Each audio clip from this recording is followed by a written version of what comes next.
Hello everyone, today we will discuss about the next tissue, that is connective tissue, right? So the first thing is they originate from mesoderm and they are also known as mesenchyma. याद रखिएगा इनका origination किससे हुआ है? mesoderm से. जैसे compare करें अगर हम epithelial tissue को, तो epithelial tissue में भी originate from ectoderm, maybe from mesoderm, maybe from endoderm. But connective tissue originate only from mesoderm and they are also known as mesenchyma. Clear है? Next, connective tissue have two component. One is cells. याद रखिएगा connective tissue किससे बने हुए? दो चीजों से. One is cells. These cells secrete matrix. यही सेल क्या secrete कर रही हैं? Matrix. देखिएगा, suppose these are the cells and these cells secrete matrix.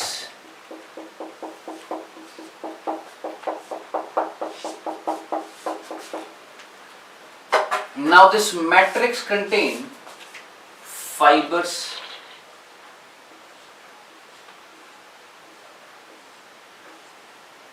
इस मैट्रिक्स में क्या मिल रहे हैं? फाइबर्स. याद रखिएगा. And carbohydrates.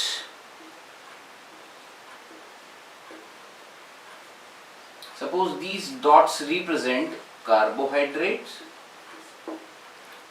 and these fibers represent like collagen or maybe elastin.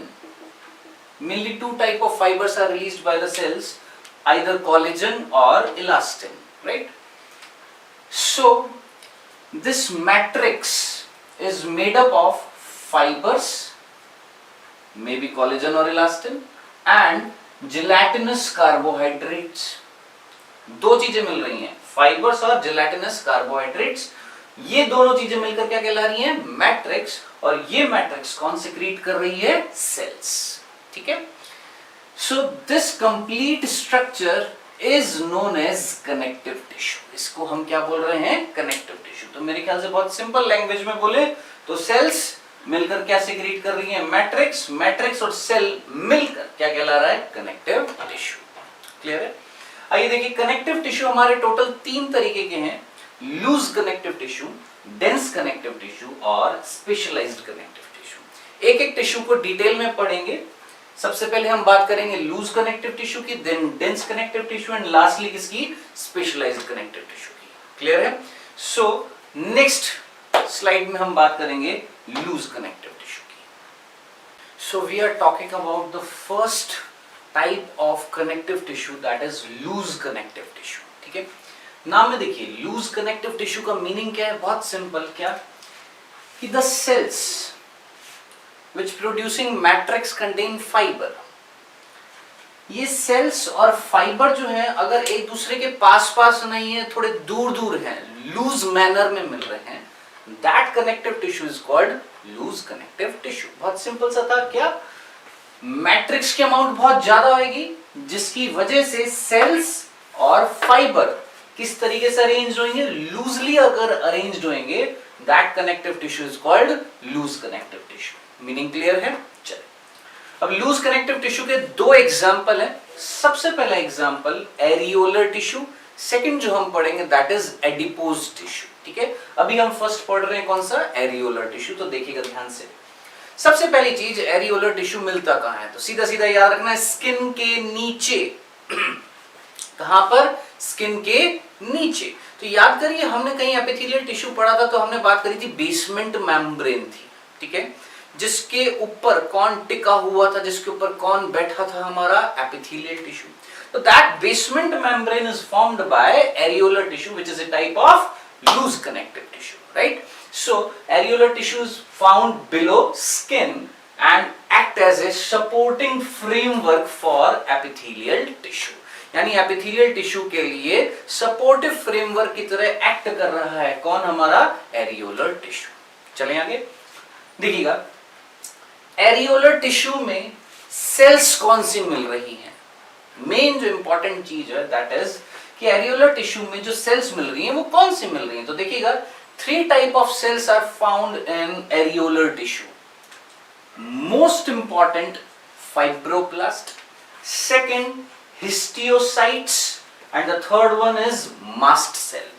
तीन मेजर सेल्स मिल रही हैं किसमें, एरियोलर टिश्यू में, जिसमें सबसे ज्यादा मोस्ट अबंडेंट 80% सेल्स जो मिलती हैं दे आर फाइब्रोब्लास्ट, क्योंकि यही वो सेल्स हैं जो क्या रिलीज कर रही हैं, फाइबर्स।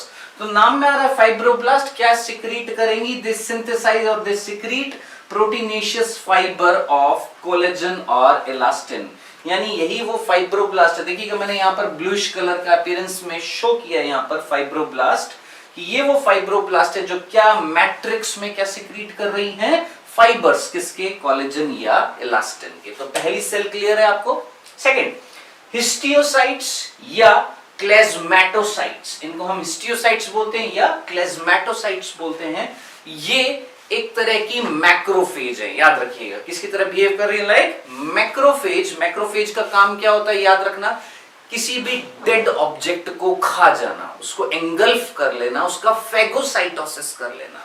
तो याद रखिएगा, histiocytes they are the moving macrophage, moving मतलब वेंडरिंग है, घूम रही हैं, which destroy dead cells, यानी इस कनेक्टिव टिश्यू के अंदर जो सेल्स डेड हो जाएंगी उनको खा जाएंगी, कौन, हिस्टियोसाइट्स। या कोई बैक्टीरियल इन्फेक्शन होएगा तो उस बैक्टीरिया को मार देंगी, या कोई भी फॉरेन पार्टिकल आएगा, कोई भी एंटीजन अगर बॉडी में आता है और इस कनेक्टिव टिश्यू को इन्फ्लामेट करता है तो उसको भी खा जाएंगी, कौन, histiocytes, by the process of engulfing called phagocytosis.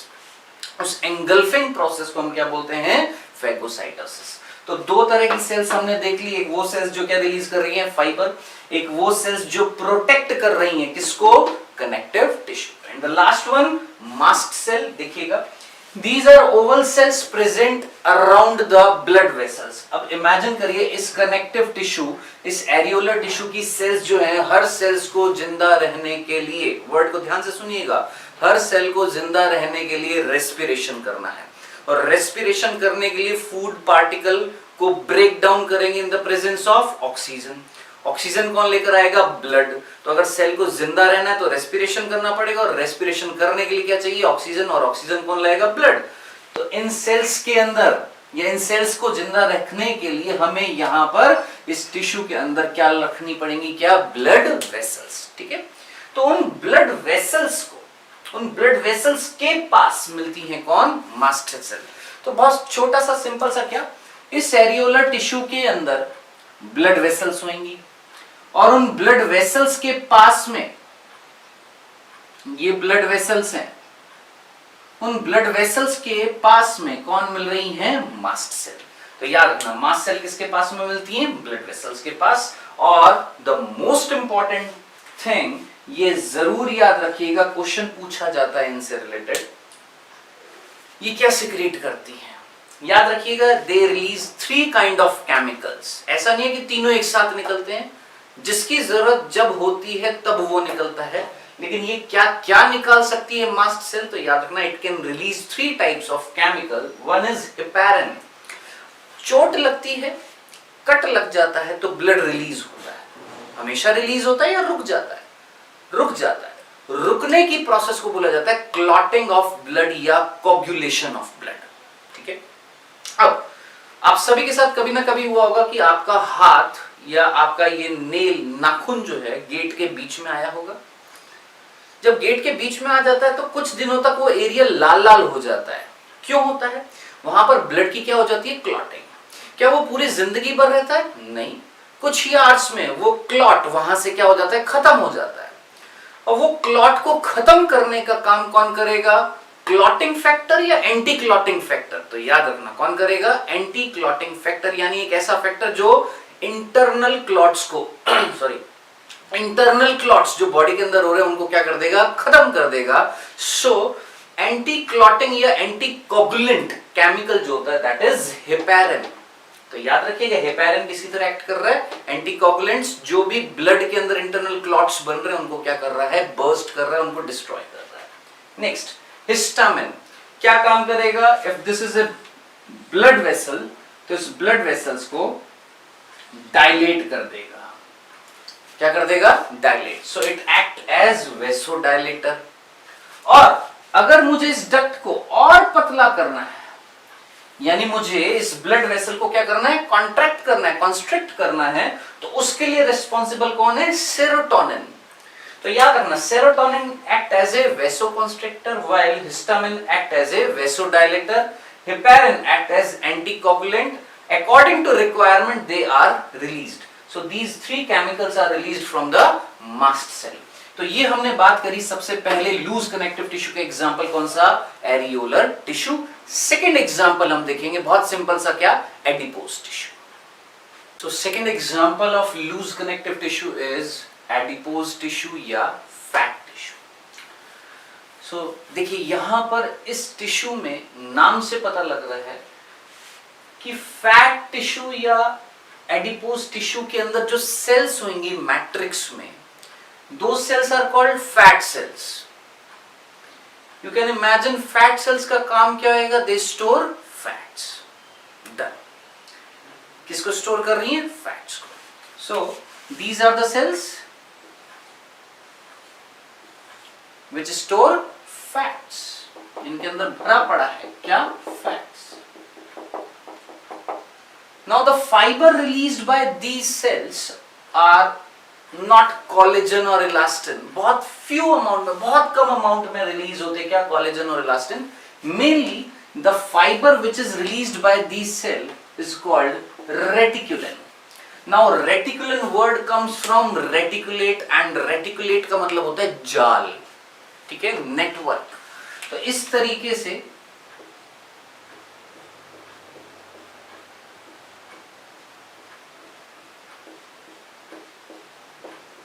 जाल मिल रहा है, लेकिन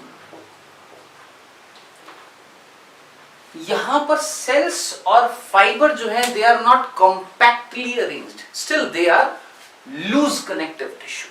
हम यहां पर कौन से टिश्यू की बात कर रहे हैं, लूज कनेक्टिव टिश्यू, यानी सेल्स और फाइबर के बीच में गैप बहुत है, ठीक है। ये जस्ट हमने स्ट्रक्चर देखी किसकी, एडिपोज टिश्यू की। अब ये मिलता कहां पर, एग्जांपल देखिएगा। सबसे पहले बिलो द स्किन, स्किन के नीचे सील्स होती हैं, वेल्स होती हैं, ठीक है, वॉलरस होते हैं। ये एनिमल्स जो होते हैं जिस टेम्परेचर में मिलते हैं that is around -80 to -120 degree Celsius. कहां पर, अंडर वाटर, ठीक है। अब इतने टेम्परेचर में बॉडी के अंदर जो हीट है वो लॉस्ट ना हो, तो स्किन के नीचे एक इंसुलेटर मिलता है जो हीट लॉस को क्या करता है, रोकता है, ठीक है।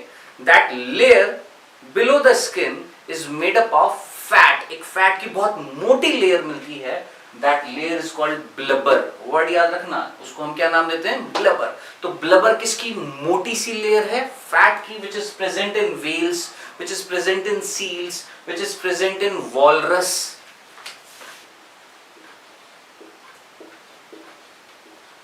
ठीक है, इन एनिमल्स में जो बहुत लो टेम्परेचर में मिल रहे हैं, जहां पर हीट इंसुलेटर के तरह काम कर रहा है, कौन, फैट की मोटी layer, that is called blubber. Similarly in camel the hump which is present over the thoracic part store the fats, जहां पर क्या stored है, फैट, ठीक है। Second example is bone marrow. अभी हम बात करेंगे, जब हम स्पेशलाइज्ड कनेक्टिव टिश्यू में बोन की बात करेंगे तो वहां पर दो तरह की बोन मैरो होती है, one is called red bone marrow and one is called yellow bone marrow. तो याद रखिएगा, येलो बोन मैरो में क्या स्टोर्ड होता है, adipose tissue. Third example around kidney, kidney के आसपास भी क्या मिलती है, लूज कनेक्टिव टिश्यू। और ये तो बहुत बेसिक सा एग्जाम्पल है, क्या, स्टमक, पेट। स्टमक जो है वो अमूमन तौर पर आपने देखा होगा इंडियन मेल्स में स्पेसिफिकली आफ्टर मैरिज पेट निकल आता है, that is due to the deposition of fat. तो स्टमक के ऊपर जो फैट स्टोर्ड होता है, that layer is called omentum. याद रखिएगा नाम, omentum is the layer of fat which is deposited over stomach. So these are the example where adipose tissue are found. So हमने ये complete किया है पहला connective tissue, that is loose connective tissue, जिसके दो example areolar tissue and adipose tissue. Second जो हम पढ़ेंगे that is dense connective tissue. Okay, so second connective tissue is dense connective tissue. नाम से पता लग रहा है cells और fibers के बीच में ज्यादा gap नहीं होएगा, they are densely packed. ठीक है। The difference between areolar tissue, ये हम बात करेंगे कि याद करिए हमने लूज कनेक्टिव टिश्यू का एक टाइप पढ़ा था, कौन सा, एरियोलर टिश्यू। उसमें हमने बात करी थी जो सेल्स जो मिल रही थी majorly they are of 3 type, one is histiocytes, one are fibroblast and one is mast cell. 3 तरह की सेल्स मिल रही थी, लेकिन यहां पर जो सेल्स मिल रही है they are mostly they are fibroblast and they release the fibres as collagen and elastin. वो क्या रिलीज करेंगी, कोलेजन एंड इलास्टिन के fibre, right. So dense connective tissue, the fibroblasts are densely packed with the fibers. Fibroblast क्या है, cells, यानी ये cells densely packed है किसके साथ, fibers के साथ। It means matrix ज्यादा होएगा या कम होएगा, याद रखिएगा matrix is minimum। कैसा होता है matrix, minimum होता है, जिस वजह से फाइब्रोब्लास्ट पास आ जाती है किसके, फाइबर्स के। That's why it is called dense connective tissue। अब डेंस कनेक्टिव टिश्यू हमारे 2 तरीके के, one is called dense regular and another is called dense irregular. तो देखिएगा यहाँ पे जो ब्लैक कलर वाला पार्ट है that is fibres and red coloured part is fibroblast. अब आप देखिए इस फिगर को और इस फिगर को अगर हम देखें तो एक पर्टिकुलर मैनर में रोज में मिल रही है कौन, फाइबर्स, और उनके अंदर एक डेफिनेट मैनर में रो में ही कौन मिल रहे हैं, फाइब्रोब्लास्ट। यानी दिस पैटर्न इज रेगुलर और irregular, it is regular, while this pattern it is irregular. So अगर मैं पैटर्न को देखूं तो these connective tissue are called dense regular and these are called dense irregular. तो डेंस रेगुलर के 2 example है, one is tendon. Tendons क्या होते हैं, याद रखिएगा वो स्ट्रक्चर, वो डेंस रेगुलर कनेक्टिव टिश्यू जो मसल्स को किससे जोड़ता है, बोन्स से। याद रखिएगा हमारी बॉडी में 3 तरह की मसल्स होती है, स्केलेटल मसल्स, स्मूथ मसल्स जिनको हम विसरल मसल्स भी बोलते हैं, एंड कार्डियक मसल्स। तो स्केलेटल मसल्स क्या होती है, वो मसल्स जो किससे जुड़ी रहती है, हमारी बोन्स से। तो ये अगर मैं इस तरीके से मूवमेंट कर रहा हूं अपने हाथ का, तो ये किसकी वजह से हो रहा है, due to the presence of skeletal muscles and these skeletal muscles are jointed to the bones. तो उन मसल्स को बोन्स से जॉइंट करने के लिए स्ट्रक्चर रिस्पॉन्सिबल जो है that is called tendon. While एक बोन दूसरी बोन से अगर अटैच है through the structure called ligament, तो बोन को बोन से अटैच करने के लिए लिगामेंट, जबकि मसल को बोन से अटैच करने के लिए tendon. Both are dense regular connective tissue. Next, dense irregular connective tissue का एग्जांपल वैसे तो हमारी एनसीईआरटी में दे रखा है, they are present below the skin. एक स्पेसिफिक एग्जांपल मैं आपको बता रहा हूं, पेरिओस्टियम। हालांकि ये वर्ड बाद में भी आएगा जब हम बोन की बात करेंगे। तो याद रखना बोन जो होती है उस बोन की आउटर मोस्ट जो लेयर होती है that is called periosteum and that periosteum represent dense irregular connective tissue. Clear है? सो ये हमने बात करी है, बहुत सिंपल सा था हमारा क्या, डेंस कनेक्टिव टिश्यू।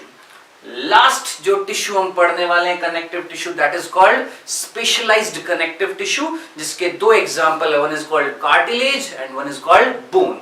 बहुत इंपॉर्टेंट है। चलिए स्टार्ट करते हैं, कौन सा हमारा specialized connective tissue. So next connective tissue की हम बात कर रहे हैं, specialized connective tissue. They are of 2 type, one is called skeletal connective tissue, other is called vascular connective tissue. नाम से पता लग रहा है स्केलेटल कनेक्टिव टिश्यू, इसके 2 एग्जांपल है, कार्टिलेज एंड बोन्स, जो हमारा एंडोस्केलेटन बना रहे हैं।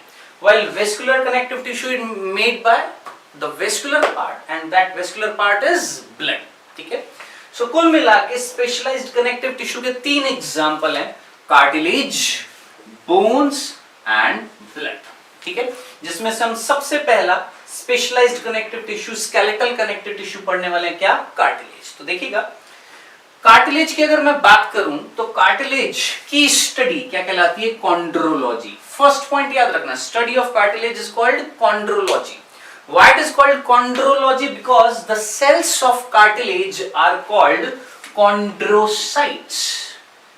याद रखना, कार्टिलेज की जो सेल्स होती है उनका नाम क्या होता है, chondrocytes। इसी वजह से study of cartilage is called chondrology. चले आगे, नेक्स्ट। अब बात ये आ रही, ध्यान से देखिएगा, आपने नाम सुना होगा फिशेस, मेजरली 2 कैटेगरीज की होती है, one is called bony fish and one is called cartilaginous fish. ठीक है? कार्टिलेजिनस फिशेस की स्टडी क्या कहलाती है, याद रखना, कार्टिलेजिनस फिशेस का दूसरा नाम क्या होता है, कॉन्ड्रेक्थीज। तो आप कंपेयर करिए वर्ड्स को। Chondrology means study of cartilage. Cartilage की सेल्स का नाम क्या है? कॉन्ड्रोसाइट्स। कॉन्ड्रिक्थीज कौन है? कौन? Cartilaginous fishes. ठीक है, देखिएगा कार्टिलेज हमारा एक ऐसा टिश्यू है जिसके अंदर सेल्स जो थी, कौन सी? कॉन्ड्रियोसाइट्स, वो एक खाली जगह, एक एम्प्टी स्पेस के अंदर प्रेजेंट होती है। वो खाली जगह जो होती है दैट इज कॉल्ड लैक्यूनी। याद रखिएगा, लैक्यूनी क्या होता है? The empty space in which chondrocytes are found. ठीक है, और ये कॉन्ड्रियोसाइट्स अपने चारों तरफ क्या रिलीज कर रहे हैं? Fibre outside the lacunae, and these fibers are mainly collagen। ये ज्यादातर फाइबर कौन से हैं? कोलेजन। ये कोलेजन फाइबर मिलके जो मैट्रिक्स बना रहे हैं, that matrix is called chondrin matrix. इस मैट्रिक्स का नाम क्या है? Chondrin matrix. क्लियर है? तो हमने सिंपल बात करी, कार्टिलेज किससे बने हुए हैं? कॉन्ड्रियोसाइट से। ये कॉन्ड्रियोसाइट क्या रिलीज कर रही है? Chondrin matrix. उस मैट्रिक्स में जो फाइबर मिल रहा है चीफली कौन सा मिल रहा है? कोलेजन। और ये कॉन्ड्रियोसाइट जो है इस मैट्रिक्स में कहां पर मिल रही हैं? स्मॉल छोटे छोटे स्पेसेस के अंदर मिल रहे हैं। Those spaces are called lacunae. Clear है? जिस तरीके से मैंने अभी अभी आपको एक एग्जांपल बोला था, पेरिओस्टियम जो आउटर लेयर थी किसकी? बोन की, उसी तरीके से आउटर लेयर जो है किसकी? कार्टिलेज की, इज कॉल्ड पेरिकॉन्ड्रियम। याद रखना, पेरिओस्टियम किसकी है? बोन की। पेरिकॉन्ड्रियम किसकी है? याद रखिएगा, कार्टिलेज की। तो आपको ये डायग्राम समझ में आ रहा होगा। क्लियर है? These are the fibres, mainly collagen, chondrocyte present in lacunae. ठीक है, अब इसके बाद हम बात करेंगे क्या? कार्टिलेज के टाइप्स की। ठीक है, सो हम बात कर रहे हैं टाइप्स ऑफ कार्टिलेज की। There are 4 types of cartilage. ध्यान से सुनिएगा, आपका जो कल टेस्ट होने वाला है 27th को, उसमें जो सिलेबस है उसमें स्पेसिफिकली मेंशन्ड है, ये इंपॉर्टेंट है, याद रखिएगा, स्पेसिफिकली मेंशन्ड है कार्टिलेज के टाइप्स। सो सीरियसली देखिएगा, ध्यान से सुनिएगा। There are 4 types of cartilages. First is hyaline cartilage. बहुत इंपॉर्टेंट है हेलाइन कार्टिलेज, ध्यान से देखिएगा। ऐसा कार्टिलेज जिसमें कोलेजन की या फाइबर्स की अमाउंट कंपैरेटिवली कम है। समझ रहे? फाइबर्स की अमाउंट क्या है? कम, जिसकी वजह से मैट्रिक्स जो है वो कैसा अपीयर होता है? ट्रांसपेरेंट। कैसा अपीयर होएगा? ट्रांसपेरेंट या लिटिल बिट व्हाइट। ज्यादा व्हाइट नहीं, प्रॉपर्ली कैसा होता है? ट्रांसपेरेंट होता है। और ट्रांसपेरेंसी को हेलाइन बोला जाता है। तो हेलाइन कार्टिलेज का मतलब क्या होता है? एक ऐसा कार्टिलेज जिसके अंदर मैट्रिक्स जो है वो कैसा है? आपका ट्रांसपेरेंट है, क्योंकि उसके अंदर कोलेजन फाइबर्स की अमाउंट बहुत क्या है? कम है। क्लियर है? अब देखिए इंपॉर्टेंट क्या है, क्वेश्चन जो पूछा जाएगा वो ये कि एग्जांपल्स क्या है। ठीक है, तो देखिएगा हेलाइन कार्टिलेज कहां पर मिलता है। तो देखिएगा यहां पर मेरे चेस्ट में यहां पर एक बोन है विच इज कॉल्ड स्टर्नम। पीछे backbone is called vertebral column. Vertebral column से रिब्स निकलकर आगे आकर जुड़ रही हैं किससे? स्टर्नम से। ठीक है, तो रिब्स जब स्टर्नम से जुड़ रही हैं तो उनको जोड़ने के लिए बीच में क्या आ रहा है? कार्टिलेज। कौन सा? हेलाइन कार्टिलेज। तो हेलाइन कार्टिलेज किसको कनेक्ट कर रहा है? रिब्स को। किससे? स्टर्नम से। क्लियर है? Second, found over लैरिंग्स and trachea. आपने नाम सुना होगा, वैसे तो ये चैप्टर आएगा आपका रेस्पिरेटरी सिस्टम 11th क्लास में, वहां पर भी देखेंगे, लेकिन याद रखिएगा हमारी जो वॉइस बॉक्स होता है, ठीक है, दैट इज कॉल्ड लैरिंग्स, और उसी के नीचे क्या होता है? आपका विंड पाइप होता है, दैट इज कॉल्ड ट्रैकिया। अब ये जो है डक्ट है, ठीक है। इमेजिन करिए एक बैलून है, बैलून के अंदर हमने हवा भर दी, जैसे ही हवा निकल जाएगी बैलून क्या हो जाएगा? कॉन्स्ट्रिक्ट हो जाएगा, क्योंकि वो भी एक डक्ट की तरह है। सिमिलरली लैरिंग्स और ट्रैकिया जो है वो एक डक्ट की तरह है, अगर उसके अंदर हवा नहीं होगी तो वो कोलैप्स हो जाएंगी। तो हमें क्या करना है? इन दोनों को कोलैप्स होने से, पिचकने से बचाना है। तो कोलैप्सिंग से बचाने के लिए हमने इनके ऊपर क्या लगा दिए हैं? कार्टिलेज लगा दिए हैं। तो जो कार्टिलेज लगे हुए हैं लैरिंग्स और ट्रैकिया के ऊपर, दे आर हेलाइन कार्टिलेज। तो दो एग्जांपल याद रखिएगा, रिब्स को स्टर्नम से जोड़ने के लिए हेलाइन कार्टिलेज, और लैरिंग्स और ट्रैकिया के ऊपर क्या मिल रहे हैं आपके? Hyaline cartilage. तो first is hyaline cartilage whose matrix is transparent. Second, नाम से पता लग रहा है, व्हाइट फाइब्रस कार्टिलेज। फाइब्रस भी आ रहा है, व्हाइट भी आ रहा है, इट मींस अबंडेंट अमाउंट में कौन मिलेगा, व्हाइट कोलेजन फाइबर। सीधा सीधा वर्ड याद रखना, व्हाइट कोलेजन फाइबर बहुत अबंडेंट अमाउंट में मिलेंगे, they are called white fibrous cartilage. कहां पर मिलते हैं, ध्यान से देखिएगा, हमारी जो बैकबोन होती है, हड्डियां होती हैं पीछे, रीढ़ की हड्डी जो होती है, उन हड्डियों के बीच में इन ये दो बोन्स हैं, ठीक है। हमारी बैकबोन में टोटल 26 बोन्स होती हैं। जब हम पैदा होते हैं तो 33 होती हैं, बाद में 26 हो जाती है, यानी रिमेनिंग जो है वो फ्यूज्ड हो जाती है। अभी उस चीज की हम डिस्कस नहीं कर रहे। हम जो बात कर रहे थे हमारी बैकबोन में जो 26 बोन्स है, क्या हमारी बैकबोन फ्लेक्सिबल है या नहीं है? और वो फ्लेक्सिबिलिटी कौन दे रहा है? इन बोन्स के बीच में कार्टिलेज मिल रहा है। इसके बीच में, बोन्स के बीच में क्या मिल रहा है, cartilage. That cartilage is called intervertebral disc. उसे हम क्या नाम देते हैं, इंटरवर्टिब्रल डिस्क। तो इंटरवर्टिब्रल डिस्क क्या है, सोच के मुझे बताएं। It is a white fibrous cartilage which is present between the vertebrae. याद रखना, जो हमारी बैकबोन्स होती है उनको हम क्या बोलते हैं, वर्टिब्री। तो वर्टिब्री के बीच में कौन मिल रहा है, इंटरवर्टिब्रल डिस्क। क्लियर है? सेकंड एग्जांपल देखिए, हमारा ये थोरेसिक पार्ट है, फिर पेट वाला रीजन, स्टमक वाला रीजन इज कॉल्ड एब्डोमेन, उसके नीचे lower part is called pelvic part. Pelvic part में जो बोन मिलती है दैट इज कॉल्ड पेल्विक गिर्डल। याद रखना, कौन सी बोन होती है, पेल्विक गिर्डल। अब दो पेल्विक गिर्डल आपस में जुड़ी रहती हैं by a joint called pubis symphysis. Word याद रखना, क्या बोला मैंने, दो पेल्विक गिर्डल जुड़ी हुई हैं by a joint called pubis symphysis. This pubis symphysis is a joint, और ये जॉइंट कैसा होता है, याद रखना, कार्टिलेजिनस जॉइंट। यानी प्यूबिस सिम्फाइसिस क्या है, एक तरीके का कार्टिलेज जो किसको जोड़ रहा है, दो पेल्विक गिर्डल को, जो कहां पर मिल रही हैं, पेल्विक रीजन में। क्लियर है? जिन्हें हम हिप बोन भी बोलते हैं, याद रखना, we also call them hip bone. कौन, पेल्विक गिर्डल। तो ये हमारे दो तरीके के कार्टिलेज हो गए, hyaline cartilage, white fibrous cartilage. अब देखिएगा, व्हाइट फाइब्रस में व्हाइट कोलेजन फाइबर मिल रहा था, तो third is yellow elastic fibro cartilage. नाम से पता लग रहा है, यहाँ पे व्हाइट है, यहाँ पर येलो है, यानी यहाँ पर जो फाइबर मिल रहे थे they are white due to the presence of abundancy of collagen, और यहाँ पर जो फाइबर मिलेंगे they are yellow due to abundancy of elastin fibre. Elastin fibre are yellowish while collagen fibre are white. ठीक है? कहां कहां मिलते हैं, देखिएगा, हमारा ईयर पिन्ना, ये कार्टिलेज है। नेक्स्ट, हमारे टिप पर, जो नोज के टिप पर जो कार्टिलेज है that is also a yellow elastic fibre, yellow elastic cartilage. ठीक है? And the last one is epiglottis. Basic है, 10th में आपने पढ़ा था, जब हम कोई चीज स्वेलो करते हैं, ठीक है, तो उस टाइम पे हम सांस नहीं ले पाते हैं। क्यों?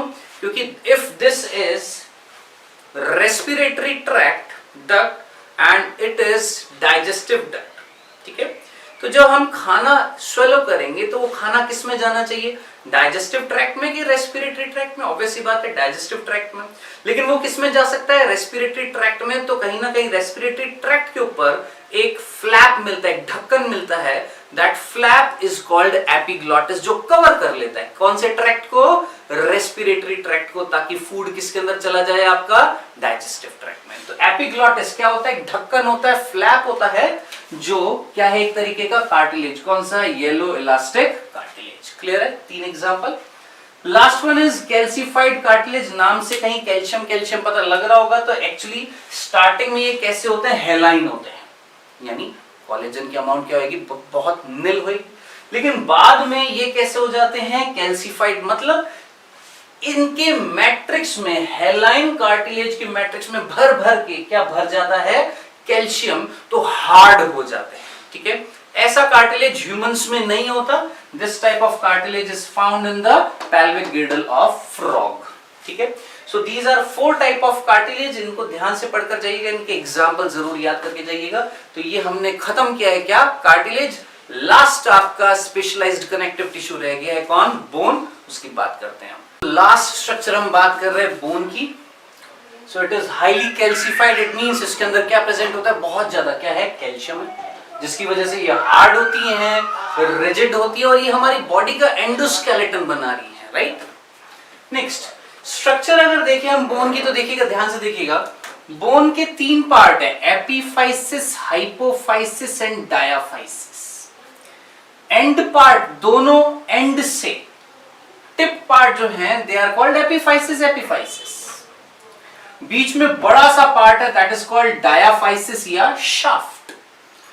इधर एपिफाइसिस और शाफ्ट के बीच में जो area that is called hypophysis. Similarly यहां पर एपिफाइसिस और शाफ्ट के बीच में जो area that is called hypophysis. Clear है? नेक्स्ट अब देखिएगा, ये जो लॉन्ग पार्ट होता है this is called compact bone. इस पार्ट को हम क्या बोलते हैं? Compact bone. जबकि एंड रीजन जो है एपिफाइसिस या हाइपोफाइसिस पार्ट जो है they are called spongy bone. उनको हम क्या बोलते हैं? Spongy bone. तो 3-4 चीजें आपको समझ में आई होंगी। पहला तो ये नाम समझ में आ गए। दूसरा, एपिफाइजियल पार्ट जो है वो बोन कौन सी होती है? स्पॉन्जी। जबकि शाफ्ट वाला पार्ट जो है that is called compact. Compact हो गया इसलिए हमने क्या नाम दिया इसको? Compact bone. ठीक है? नेक्स्ट अब देखिएगा, स्पॉन्जी बोन के अंदर मिडिल पार्ट में जो मैरो मिलता है that is called red bone marrow. यहां पर भी क्या मिलेगा? Red bone marrow. जबकि शाफ्ट के अंदर जो बोन मैरो मिलता है that is called yellow bone marrow, जिसमें एडिपोज टिश्यू मिल रहा था। याद करिए, हमने पहले पढ़ा था। तो एडिपोज टिश्यू कहां पर मिल रहा था? येलो बोन मैरो में। रेड बोन मैरो में नहीं मिलता है। क्लियर है? बेसिकली याद रखिएगा, हमारे ब्लड का फॉर्मेशन मैक्सिमम कहां पर होता है? रेड बोन मैरो में। लेकिन अगर कोई क्रिटिकल कंडीशन आ जाती है, कोई इन्फ्लेमेशन हो जाता है जिसमें ब्लड नहीं बन पाता है, तब ब्लड का फॉर्मेशन कहां पर होता है? याद रखना, येलो बोन मैरो में। तो क्रिटिकल कंडीशन में ब्लड कहां पर बनता है? येलो बोन मैरो में। और नॉर्मल कंडीशन में कहां पर बनता है? रेड बोन मैरो में। क्लियर है? अब थोड़ा सा इसको हमने ट्रांसफर सेक्शन हमने इसका लिया। देखिएगा यहां पर ये थोड़ा सा टिपिकल डायग्राम है, इसको समझने की कोशिश करिएगा। Middle part is bone marrow. ये वाला पार्ट जो है this is called bone marrow. ठीक है? The outer most layer of bone is called periosteum. याद रखिएगा, आउटर मोस्ट लेयर जो है उसका नाम क्या है? पेरिओस्टियम। याद करिए, हमने बात करी थी पेरिओस्टियम की कहां पर? डेंस इररेगुलर कनेक्टिव टिश्यू जो था वो कौन था? उसका एग्जांपल क्या था? पेरिओस्टियम, जो आउटर मोस्ट लेयर थी किसकी? बोन की। क्लियर है? पेरिओस्टियम समझ में आ गया, आउटर मोस्ट लेयर है। Bone marrow. अब पेरिओस्टियम के नीचे क्या मिल रहा है और बोन मैरो की कवरिंग कौन कर रहा है? देखते हैं। तो बोन मैरो की कवरिंग एक लेयर कर रही है, that layer is called endosteum. And this endosteum is made up of cells called osteoblast. तो एक एक करके हम चीज देख रहे हैं। देखिएगा, outermost layer is called periosteum. बीच में जो बोन मैरो मिल रही थी उसकी कवरिंग जो है दैट इज कॉल्ड एंडोस्टियम, जिसकी सेल्स जो है उन सेल्स का नाम क्या है? ऑस्टियोब्लास्ट। ठीक है? तो osteoblast are the cells of endosteum. Clear है? तो आपको ये 2 लेयर तो समझ में आ गई हैं। अब देखिएगा, ये जो ऑस्टियोब्लास्ट हैं ये ऑस्टियोब्लास्ट सेल्स हैं और सेल्स क्या सिक्रीट करती है? मैट्रिक्स बनाती है। मैट्रिक्स में फाइबर रिलीज करती है। समझ में आ रहा है? देखिएगा, ध्यान से देखिएगा, इन ऑस्टियोब्लास्ट ने फाइबर्स रिलीज किए हैं, बट वो फाइबर्स, देखिए मैं रेड कलर के शो कर रहा हूं फाइबर्स को, वो फाइबर रिंग बना रहे हैं। एक और रिंग बनाई, एक और रिंग बना दी। These rings, मैंने देखिए यहां पर बहुत सारी बना रखी हैं। These rings are called lamellae. In rings को हमने क्या नाम दिया? लेमेली। तो ऑस्टियोब्लास्ट ने अंदर की तरफ, इनर साइड में या आउटर साइड में, आइडिया लग गया होगा। ऑस्टियोब्लास्ट ने आउटर साइड में, बाहर की तरफ, टुवर्ड्स पेरिओस्टियम क्या बनाई है? क्या रिलीज किए हैं? Fibres to form the matrix. And this matrix is called ossein. याद रखना, इस मैट्रिक्स का नाम क्या है? ओसीन, जिसके अंदर क्या रिलीज किए गए हैं? फाइबर। कौन से फाइबर? Collagen fibre. भूलना मत, कौन से फाइबर है ये? Collagen fibre. क्लियर है? लेकिन ये फाइबर किस शेप में मिल रहे हैं? सर्कुलर रिंग्स में मिल रहे हैं। And these rings are called lamellae. चले आगे। अब देखिएगा इनर मोस्ट लेमिली जो है, इनर मोस्ट लेमिली वो किसको कवर कर रही है? बिल्कुल सेंटर में क्या मिल रही है? Blood vessels. बिल्कुल सेंटर में क्या मिल रही है? Blood vessels. तो ब्लड वेसल्स की कवरिंग इनर मोस्ट कौन कर रही है आपकी? याद रखिएगा क्या? लेमिली। लेमिली क्या है? फाइबर्स किसके? कोलेजन के। किसने रिलीज किए थे? ऑस्टियोब्लास्ट ने। ठीक है, नेक्स्ट अब देखिएगा, दो लेमिली के बीच में, दो लेमिली के बीच में एक खाली जगह मिल रही है, एम्प्टी स्पेस मिल रहा है। ठीक है, उस एम्प्टी स्पेस का नाम है लेक्यूनी। जैसे याद करिए कार्टिलेज में भी एम्प्टी स्पेस का नाम क्या था? लेक्यूनी। यहां पर भी एम्प्टी स्पेस का नाम क्या है? लेक्यूनी, जिसके अंदर एक और सेल्स मिल रही हैं जिसका नाम है ऑस्टियोक्लास्ट। वर्ड याद रखना, क्या नाम है इनका? ऑस्टियोक्लास्ट। क्लियर है? तो मेरे ख्याल से आपको ये चीज समझ में आ गई होगी।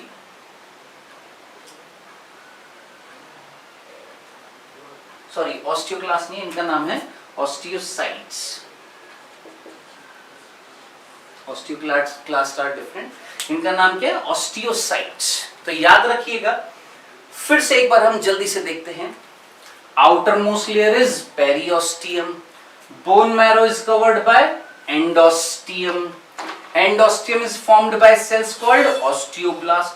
ऑस्टियोब्लास्ट बाहर की तरफ यानी यहां से इधर की तरफ क्या रिलीज कर रहे हैं? फाइबर्स यानी मैट्रिक्स बना रहे हैं। उस मैट्रिक्स का नाम है ओसीन, जिसके अंदर फाइबर्स कौन से है? कोलेजन, जो किस फॉर्म में मिल रहे हैं? कॉन्सेंट्रिक रिंग्स की फॉर्म में मिल रहे हैं। इन रिंग्स का नाम क्या है आपका? लेमिला। इनर मोस्ट लेमिला किसको कवर कर रहा है? ब्लड वेसल्स को। दो लेमिला के बीच में खाली स्पेस जो है दैट इज कॉल्ड लेक्यूनी, जिसके अंदर एक और बोन सेल्स मिल रही है that is called osteocytes. So this is a typical structure of bone. Clear है? तो ये हमने किसकी बात करी है जी? याद रखिएगा बोन की। ये हमारा सिलेबस के रिस्पेक्ट में सारा टॉपिक कवर्ड हुआ है। कौन से चैप्टर का? स्ट्रक्चरल ऑर्गेनाइजेशन ऑफ एनिमल्स का। देखिए मैंने इस चैप्टर को प्रिपेयर करा था कल रात से, अराउंड 11 बजे से मैं प्रिपेयर कर रहा था और अभी प्रेजेंटली बज रहे हैं 8:30। पूरी रात में जगा हूँ, बहुत मेहनत करी है प्रिपेयर करने के लिए। तो प्लीज कृपया करके जो भी आपको क्वेश्चंस दिए जा रहे हैं, आप में से कोई बच्चा उसके रिप्लाई नहीं कर रहा था, इस पूरे वीडियो लेक्चर को जरूर देखिएगा। सिंपलेस्ट वे में मैंने सारी चीजें समझाई हैं।